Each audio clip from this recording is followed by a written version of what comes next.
Cyril Ramaphosa was sworn in yesterday as South Africa's president for a second term. Ramaphosa, who is the leader of South Africa's ruling African National Congress, the ANC, now faces the challenge of appointing a cabinet featuring his ANC party and coalition partners. Numerous heads of state, including Nigerian President Bola Ahmed Tinubu, Angola's Joao Lourenço, Congo-Brazzaville's Denis Nguesso, and Eswatini's absolute leader, King Mswati III, attended the inauguration. The world will now watch as the 13th president takes the next 5 years to stitch together a government of national unity. In the presence of everyone assembled here and in full realization of the high calling I assume as President of the Republic of South Africa, I, Matamela Cyril Ramaphosa, swear that I will be faithful to the Republic of South Africa and will obey, observe, uphold, and maintain the Constitution and all other law of the Republic. And I solemnly and sincerely promise that I will always promote all that will advance the Republic and oppose all that may harm it. Protect and promote the rights of all South Africans. Well, joining us this morning is political analyst Dr. Herman Ogwamichael. Good morning. Thank you very much for joining us. Good morning to you. Is it safe to say that the rainbow is out now for the Rainbow Nation as this national government of national unity has been set up? Is this something that South Africans are excited about, or do you have concerns about President Ramaphosa's second term in office? Let me tell you, historically, there are three government of national unity that has happened in South Africa. In 1910, after the Anglo-Boer War, because they need to avoid war and then come up with a unity government. But to that time, it has undermined the black people, excluded them. The second one is when Nelson Mandela created the new dispensation in democracy, dawn of democracy. That was the other government of national unity in a different context, so that the country will continue with stability.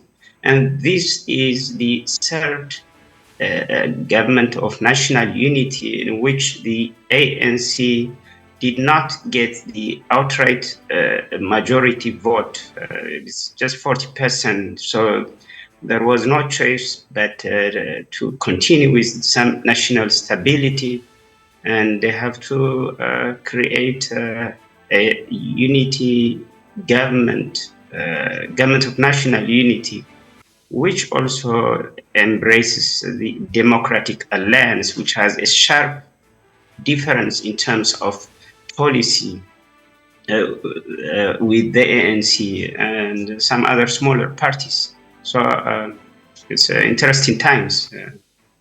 Very interesting. There's also, speculations as to, the names that might make, the president's cabinet. Tell us what South Africans are thinking. Are there certain people that, the President Cyril Ramaphosa might, be naming in his cabinet? And are there people that you are hopeful will get to, to be named? There are a mixture of feelings. Some people have concerns which believe that there is now the DA, which is part of the government of national unity, and they fear that, some of the issues in the country, such as minimum wage policy that the ANC wants to advance, and there is an issue of land distribution and other issues which they believe that this may not be addressed. But definitely then there will be ministerial portfolios that will be shared. So we will see actually cabinet formed not only from the ANC, the fact that there is no outright majority, then there will be some ministerial portfolios given also to some other political parties, whether it is to the Democratic Alliance or those smaller parties that formed in the government of national unity. So there is a mixture of feelings. There are some people who believe that it's a new era. Maybe there will be some differences. Unemployment may be addressed, poverty, and the energy crisis or issue of electricity and other matters. But some others believe that still the inequality that has happened in this country historically may not be addressed. Rather, with this coalition, they believe that it might be reinforced. So there are some mixture of feelings in the public. And does it concern you that the MK and the EFF do not want to be a part of this coalition or this government of national unity? Yeah, definitely. EFF cannot compromise when it comes to some of the policies like the land redistribution without compensation, black economic empowerment, and some other issues that affect the previously disadvantaged people, which is usually the black South Africans. So the DA and EFF do not coexist. They have different ideologies, different policies that are in a sharp contrast. The same with MK also.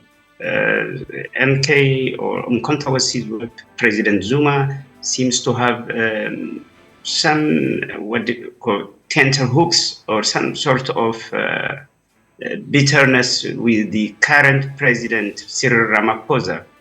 Remember, if I just was listening to his speech, President Zuma was saying, if I could go to prison, then there is a palla issue where, according to him, some huge money was found in the mattress of the president, the current president, so why couldn't he go to jail? So he believes that there is injustice or justice is not fairly done in the justice system, judicial system in this country. So MK also doesn't want to go in a unity with DA. So it's a policy and ideology differences. But for ANC, there was no choice. They have to form a government. The only way was a government of national unity. All right. Herman Ogbo-Michael, thank you very much for joining us. We wish South Africa and South Africans, and of course President Ramaphosa, a very interesting second term in office. And we hope that, of course, there's loads of development that comes from it. We'll love to speak with you again. Thank you very much for joining us. Have a beautiful day ahead. Thanks for having me. Have a nice day. You too.